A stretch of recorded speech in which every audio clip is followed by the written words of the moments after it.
Oh, I messed that up.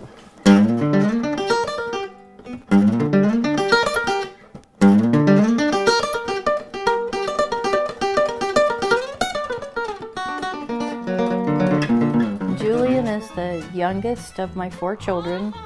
I've been a single mother. I never remarried or anything. Brought all 4 of the kids home from the hospital to this house, raised them all here. We've got a 28-acre farm out here. Julian started getting an interest in music in general when he was a little kid, probably about 5 or 6 years old. All the kids grew up at the photography studio. We had a little studio prop guitar in the camera room, constantly trying to pound those notes out. I'd say when he was first grade, we bought him a little guitar kit up at the local music store here in Pittsburgh. He started, playing guitar pretty much all the time. I play flatpicking guitar and I sing bluegrass music. The style of flatpicking is different than regular playing because true way is what you call cross-picking, which is just that up, down, across the strings. And usually all flatpickers sound the same. I try to be the loudest flatpicker I can be. I started getting really influenced by jazz music of the early 40s by listening to Pokey LaFarge and hearing what he had, the 40s jazz sound, just with singing and more picking maybe. The biggest thing to jazz really is how many chords there are. There might be 40 chords in a song, just played in so many different variants. You got a G right here, but you also have a G right here. And there's a G right here. How many G's can I find all the way around the fretboard and play them in so many different ways to jazz up my music? And I've really come working with that,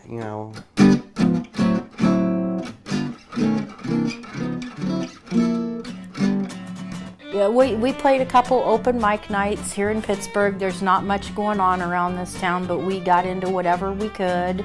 But I'd have to say a change came when we went to see Jack White down at Kane's Ballroom in Tulsa, and I honestly brought a different kid home.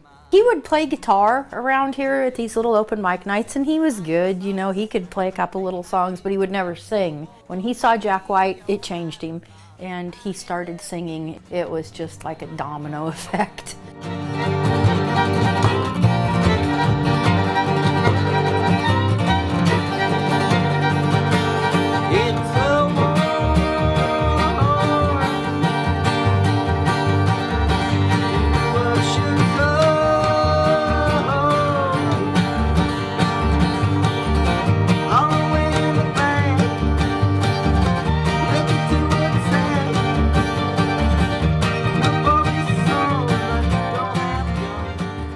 Well, that was all. I took my first gig at the Westport Roots Festival. Jody offered it to me. My sister was trying to book me at the record bar, but they didn't want me. So they sent me on over to Jody. And I went up and did a 4 o'clock set at the Westport Saloon, and they liked me, so they had me back the next day to do a 2-hour dinner show with my bass player, which I met the first time that night. Then they wanted us back, so I came back out from midnight to 1, and I played a show. Years ago, we had some money. We bought a bunch of antiques and stuff, and the economy and things changed our family. We lost our family business. My parents lost their home. So I started selling a bunch of stuff that we had just to kind of make ends meet. There's not a lot of job opportunities around town. I was working whatever part-time jobs that I could get a hold of to, make it work, and by the grace of God, somehow it did work. I would take him, wherever or whenever I could to open mic nights, trip down to Nashville. And Julian has paid for a lot of that gas money. When we were doing this last year, he was playing at a Mexican food restaurant here in town last year at this time. So he played for tips. He also would go up and play at our local tropical snow. He'd sit up there in the heat or in the cold, whatever, and put a tip bucket out. I just didn't have the money to take him, so he had to work for it. Well, my dedication is definitely over 100%, because I don't want to be stuck behind trying, but not trying as hard as I really could have. If I would have just tried a little harder, that's what a lot of people say. They just didn't put 100% into it, and then they missed it. And so I gotta make sure that doesn't happen to me. My mom works a lot of jobs and puts up with me. She makes me food and takes me around and tries to listen to the music I listen to. A lot of the times my mom takes me to the shows I need to get to. If it's in Kansas City or in Lawrence or Chanute, she'll take me to the shows. And she'll sit back and let me do my thing and supports me. Thank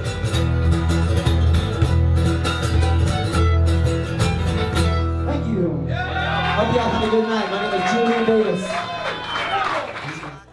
I truly believe that God gives us all special talents. There's a lot of us, we could take guitar lessons or piano lessons or singing lessons, and no matter how many lessons you ever took, you might not make it to where someone does, if they have that as a gift.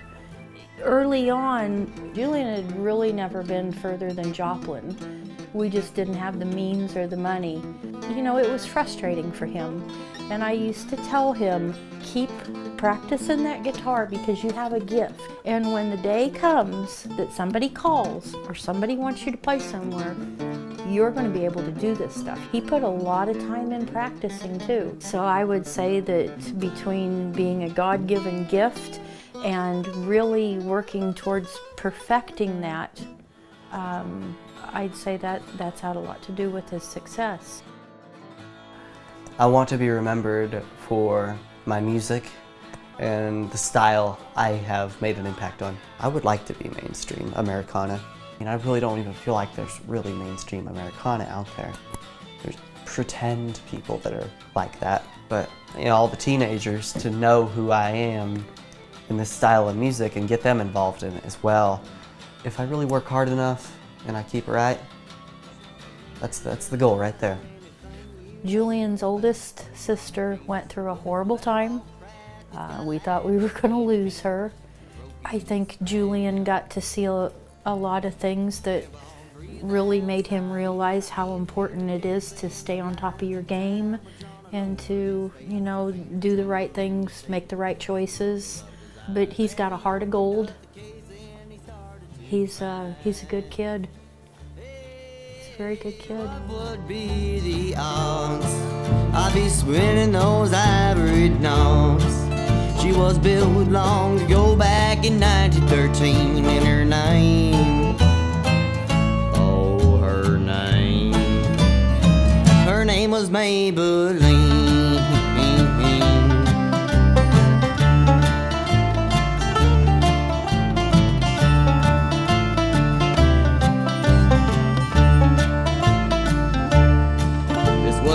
daddy's banjo that he used to play for me back a long time ago when I was just 14. It got locked up in an attic after daddy passed away. Now it's in your hands where it's gonna stay. Hey, what would be the odds I'd be spinning those ivory knobs? She was built long ago back in 1913, and her name, oh, her name, her name was Maybelline.